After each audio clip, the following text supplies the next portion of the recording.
Welcome back. In this video I will show you how to add column line in Word. First you need to select the paragraph in which you add the column line and then move to the layout on the top ribbon and then click on the columns and click on the more columns. Select the two columns and click on the line between.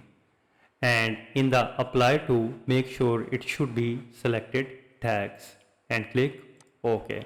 And here you can see that a column line has been added. So if you want to apply column line on the entire document, for this you need to, let me undo that, and then go to the layout tab and click on the columns and click on the more columns. Click on the two columns and click on the line between. And apply to, you need to drop down and make sure it should be whole document and click OK to apply, and here it is. You can see that the entire document has been added with the column line. So this is pretty simple and easy. I hope you understand how you can add column line in Word. If you think this video is helpful, please support my channel. Thanks for watching.